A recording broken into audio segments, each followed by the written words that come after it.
The Banking Association of South Africa noted in its Transformation in Banking Report 2022 that local banks continue to meet many of the empowerment and transformation targets as set out in the Financial Sector Code. It said that black managers and directors had increased at all levels every year for the past 3 years. This is important progress in the transformation agenda in the South African context. So today we speak to a female executive who has made it through the banking ranks through her skill and hard work and has recently been installed as the head of a key portfolio. I'm joined by Nondumiso Ncapai. She's the managing executive of Absa Home Loans. Thank you very much for joining us, Nondumiso. So you've accumulated experience in the financial sector for over a decade, with your primary skills being in the IT space, holding a number of important roles. Just tell us about your evolution as a professional in the sector. Absolutely. Thank you very much. I must say, having been in this industry for a number of years and, merging that, working within an organization that has an important philosophy. And our philosophy is really about growing our own timber. And I'm going to repeat that, growing our own timber. I've come through that process through various roles, from an IT background, digital, into business.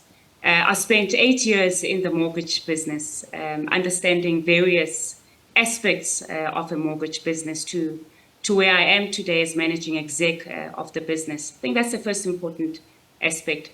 I think for me, the second one, which comes to all individuals, all of us, is really about the hunger that one would have to really impact with purpose in whatever space one is.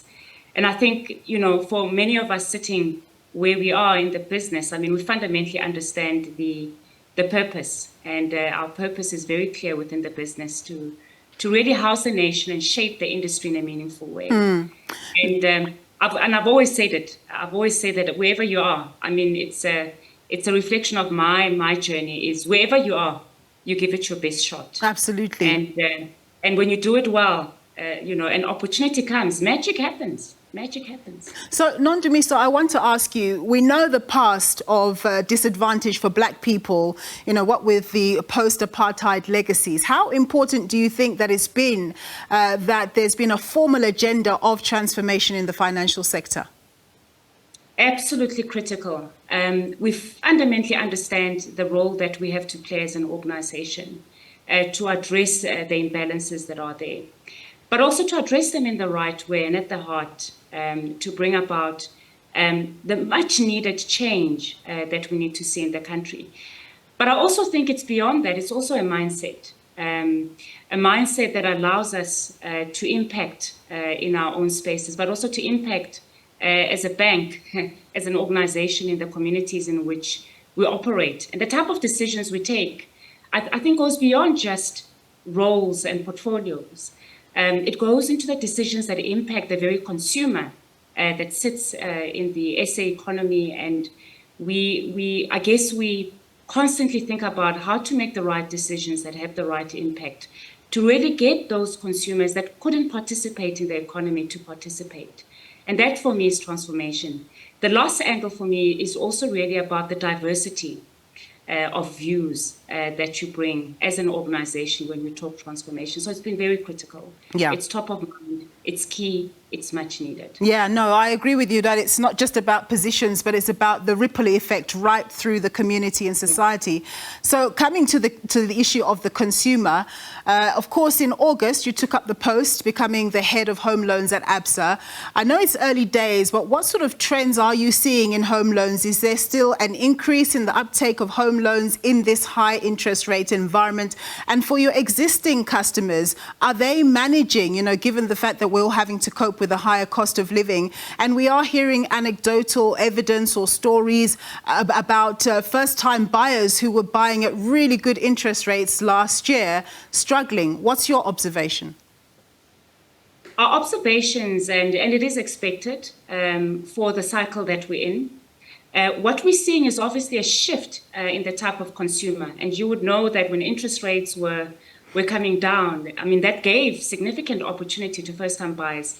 There's a shift towards existing buyers that are familiar with the property and what it actually requires and have the equity that's needed.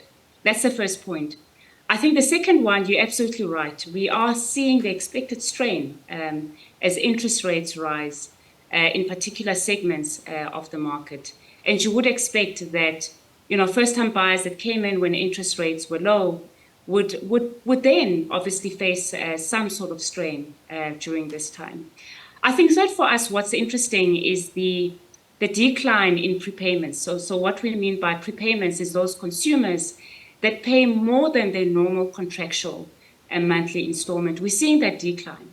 And that aligns very much to the rise in interest rates, which speaks to the expected strain that you would see when interest rates of course, rise. Very interesting observations there. So I just want to go back to the issue of transformation and focus specifically on women. I see that you are the chair of the Absa Women Ignite Forum. How is this helping? How is this initiative helping women? What is it all about? Yeah, absolutely. For us, it's really about creating that space. And again, it links back to transformation, creating the space and the platform for the right discussions and actions, and I must say actions to take place to level the playing field.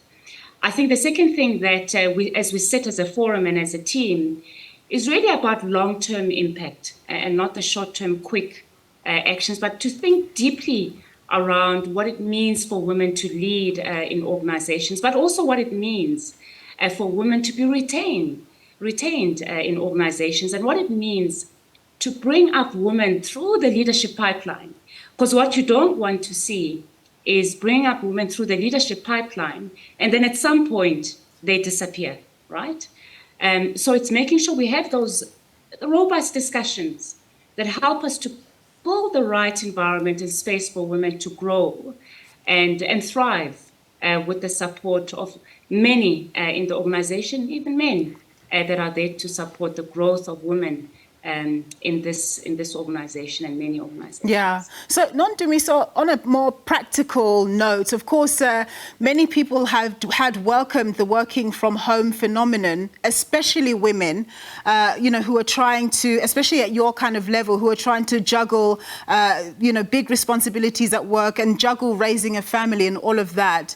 What's your advice to women who want to get on, but worry about getting the work-life balance balanced? I always say work-life balance. I think it starts with, finding a space where you're not drained and you're energized. Because I do think when you're energized, work-life balance, doesn't become the first issue.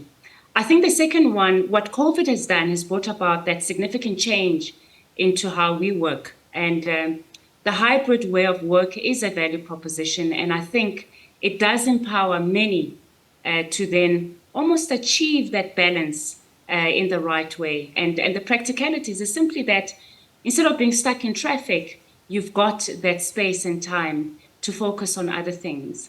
For me, that's the second critical area. I think the third one, last but not least, is really the opportunities that one would get from this new environment of hybrid and working from home and sometimes working in the office, the opportunities that it presents. To also engage with energy when you do come into a face-to-face space. It's worked for me, it's worked for many of us, and I think it's a beautiful outcome from what we've seen post-COVID. Nondumiso, thank you very much for your time and speaking to us. Nondumiso Ncapai, she's the Managing Executive of Absa Home Loans.